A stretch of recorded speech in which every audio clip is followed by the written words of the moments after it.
Most kids don't lack confidence, they just haven't been given the opportunity to earn it yet. For us, that started with a boat. And it was nothing to do with fishing, it was to do with everything around it. It was about giving them something real to do, letting them take ownership and watching them grow in confidence. So stick around, because over the past 20 years, I've seen what that confidence has done for the kids. And funny enough, it lines up with a lot of stuff that the experts write in books and people a lot smarter than me say.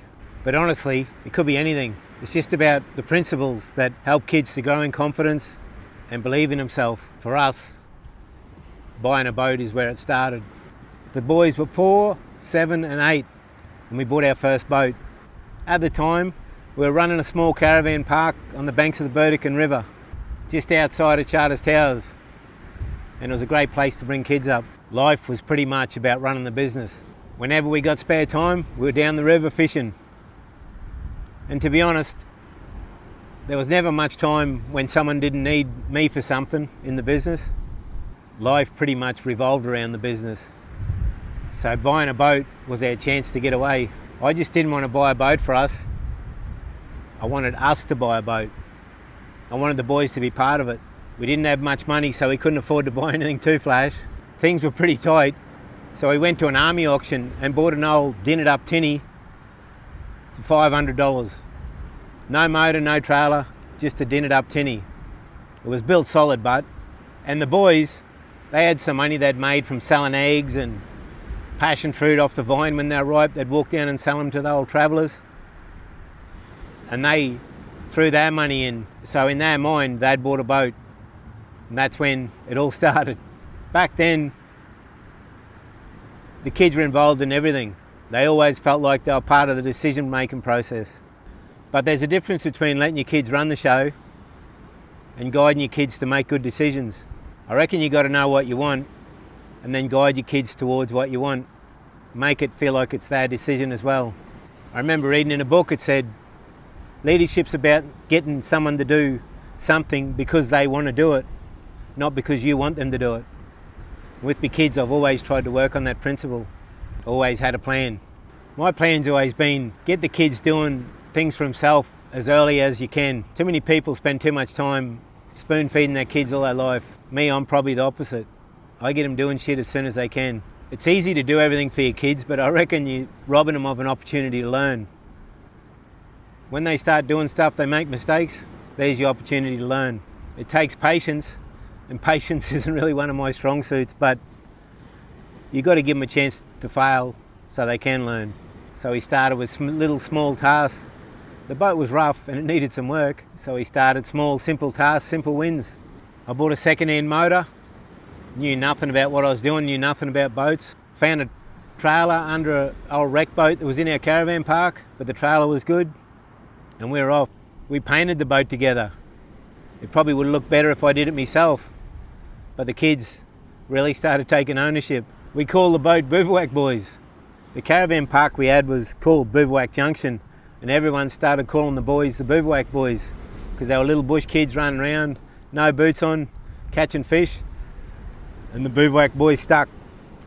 So there it was, we had a little boat called the Bivouac Boys. There's ideas around this thing called productive failure. Basically it's about letting people struggle, get it wrong first, and then they'll learn. And there's a quote from a bloke called John Dewey. He wrote a book, and very smart fella. I remember a quote, he said, you learn just as much from failure as you do from success, probably more.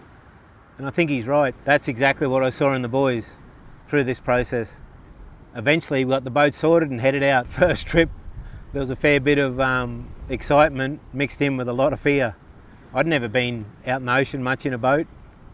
I just knew we wanted to do it. About 100k to the coast, so we'd get in the car, drive the 100k, put the boat in, and then there was an island about 10k away. We just used to stick between the mainland and that little island. At the start, I didn't understand the weather. I didn't understand why sometimes it's rougher than others. I sort of knew I was a bit involved with wind, but I had no idea about wind against current and all this shit that I've learned since. So it was a bit of a uphill battle. I remember one day we went out and we're getting onto some fish, and the forecast for the day was 8 to 10 knots in the morning, jump up to 15 in the afternoon. And what I've learned since, sometimes if it's saying it's going to jump up to 15, it can jump up more. But long story short, we're out there catching fish, having a great time. And I kind of knew we needed to go back, but we're having so much fun. Next minute we're catching more fish, and then the wind started. And by that time we'd left it too late. Heading back we got absolutely flogged. Me, I was shitting myself. Pretty inexperienced in the boat, water spraying in my face, my eyes were stinging because I only had an open tinny with a tiller steer at the back, and I was pretty towy, you know, kids are on there, didn't know much about driving a boat in rough seas. And I looked to the front of the boat, and here's the kids all curled up inside this little hatch we had in the front of the boat, all in there together, having the best time ever, singing out, cooing, laughing. It just blew me away. Here I was at the back shitting myself, and they're up the front living the dream. That's when I knew we definitely made the right decision. Over time, it became more than just fishing. It became sitting down, planning trips, deciding how to catch certain fish, deciding what sort of fish we wanted to target, where we were going, learning about gear, learning about preparation, learning how to read the weather. And the kids were involved in all of this. Before you know it, the kids are doing everything. I'm pretty much just the tour guide driving the boat.